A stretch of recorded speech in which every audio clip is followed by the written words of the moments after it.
नमस्कार, मैं साकिब सूरी एरिया से। लगभग 4 महीने से डुप्लीकेट सीरियल नंबर की समस्या से वेंडर्स और कंज्यूमर्स दोनों ही परेशान थे और पोर्टल 2.0 का इंतज़ार कर रहे थे कि शायद इसमें समाधान मिलेगा। पर एक 2-3 रोज़ पहले एमएनआरई की वेबसाइट पर जो अनाउंसमेंट डाला गया कि शायद 30 दिन में और लग सकते हैं इसको क्लियर करने में, और वो भी शायद, इससे कई ग्राहकों और वेंडर्स में बहुत आक्रोश पैदा हुआ जो बहुत समय से इस चीज़ का इंतज़ार कर रहे थे। कल सैटरडे छुट्टी रहने के बावजूद इस मुद्दे पर एक मीटिंग 2 चरण में हुई, जिसमें एमएनआरई के additional secretary IAS Sudeep Jain sir, Hiren Bora ji, Vikram Dhaka ji और REC IT head Ajit Kotiyal ji के साथ मुकुंद कुमार जी भी आईटी टीम आरईसी से शामिल हुए। ऐसा समझ में आया कि 3 कारणों से डुप्लीकेट नंबर डाले गए हैं। पहला, टाइपिंग एरर। दूसरा, सीरियल नंबर ठीक से नहीं छपा होना। और तीसरा, मैनिपुलेशन यानी जानबूझकर। ऐसी 3 गलतियां या तो किसी ने अब जो भर रहा है उसने कर दी हैं, जो सीरियल नंबर पहले यूज होने के कारण अटक रहे हैं, या तो ये पहले कोई और वेंडर कर चुका है। एमएनआरई इसे नज़रअंदाज नहीं कर सकती है और उन्होंने साइट विजिट के माध्यम से ढूंढना शुरू कर दिया है। और कई मामले जो टाइपिंग एरर के थे या ठीक से सीरियल नंबर नहीं पढ़ पाने के थे, ये सॉल्व होना शुरू हो गए हैं। 14 लोग जो जानबूझ के ऐसा कर रहे थे उन पर कार्रवाई की जा रही है और 2 जो थे उन पर एफआईआर भी हो चुकी है। पर ऐसा विजिट करके तहकीकात करने में बहुत समय लग सकता है, क्योंकि डुप्लीकेट सीरियल नंबर का इशू हज़ारों में है, लगभग शायद 65,000 है।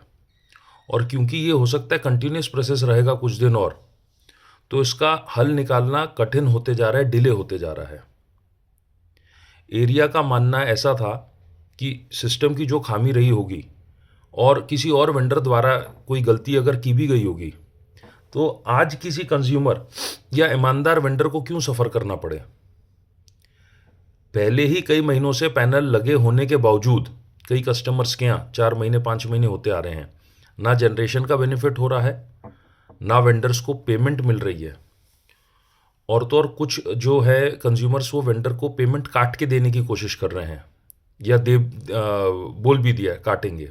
तो ऐसे में प्रोग्राम भी बदनाम हो रहा है। एरिया के तरफ से हमने एक सुझाव भेजा था, जो एक डिक्लेरेशन फॉर्मेट था, जो हमें अवतार पटेल जी ने सजेस्ट किया था। हमने 4 चीज़ें टोटल प्रपोज की हैं। पहली, आज अगर कोई सीरियल नंबर रिपीटेटिव पाया जाता है तो वेंडर से डिक्लेरेशन और रिकन्फर्मेशन अपलोड करवाया जाए कि वो सही नंबर डाल रहा है, जिसके लिए वो जिम्मेदार है। ऐसे में पहले जिसने सीरियल नंबर यूज किया होगा उसकी तहकीकात की जाए और उस पर कार्रवाई हो अगर उसने जानबूझकर किया है। अगर पहले यूज करने वाले ने, जिसने सीरियल नंबर पहले यूज किया था, उसने किसी गलती की वजह से यूज किया होगा, तो उसे पोर्टल पर पैनल नंबर एडिट करने का ऑप्शन भी आना चाहिए, ताकि वो ये भूल परमानेंट सॉल्व हो जाए, ये गलती खत्म हो जानी चाहिए। दूसरा हमारा सजेशन ऐसा था, एडिट ऑप्शन इसलिए भी जरूरी है क्योंकि पिछले पोर्टल पर टाइपिंग या कोई और गलती से गलत पैनल नंबर डालने पर कई केस अटके हुए हैं।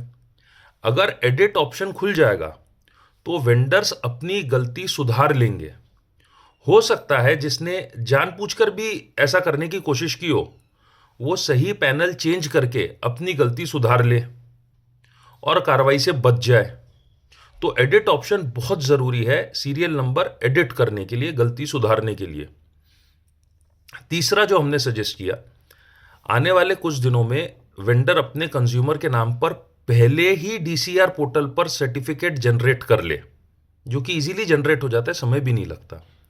जब वो पोर्टल पर डिटेल्स भरेगा, डीसीआर पोर्टल पर पहले भरेगा, तो यहां पे इस पोर्टल पर कंज्यूमर नंबर से डीसीआर सर्टिफिकेट ऑटो फेच हो जाएगा और सीरियल नंबर डालने की आवश्यकता ही नहीं पड़ेगी। This will be a permanent and very easy solution, time भी नहीं लगेगा इसमें। चौथा जो हमने प्रपोज किया कि जब तक ये परमानेंट सोल्यूशन नहीं आ जाता, तब तक के जो हमने पहले 2 सुझाव किए, डिक्लेरेशन और एडिट ऑप्शन, ये जल्द से जल्द शुरू हो जाए और वेबसाइट पर एक ऐसी अनाउंसमेंट हो जिससे ग्राहकों को दिलासा हो और डुप्लीकेट की जगह रिपीटेटिव शब्द का प्रयोग हो। डुप्लीकेट शब्द से कंज्यूमर वेंडर को बहुत शक की निगाह से देखता है कि उसने शायद डुप्लीकेट मटेरियल ही सप्लाई कर दिया हो। ये जो चारों सुझाव हमने दिए ये लगभग मंजूर हो चुके हैं और कुछ संशोधन भी थोड़े से इसमें कर रहे हैं और जल्दी हमें इसके परिणाम देखने मिल सकते हैं। इसके अलावा जो कुछ मुद्दे थे वो लेटर में हमने उनको सबमिट किए हैं, डिस्कस भी हुए हैं। आप लोग पढ़ सकते हैं, हर ग्रुप में वो लेटर शेयर किया है। एमएनआरई और आरईसी दोनों इस मुद्दे को बहुत गंभीरता से ले रहे हैं और हमारा फॉलोअप भी बना रहेगा। धन्यवाद।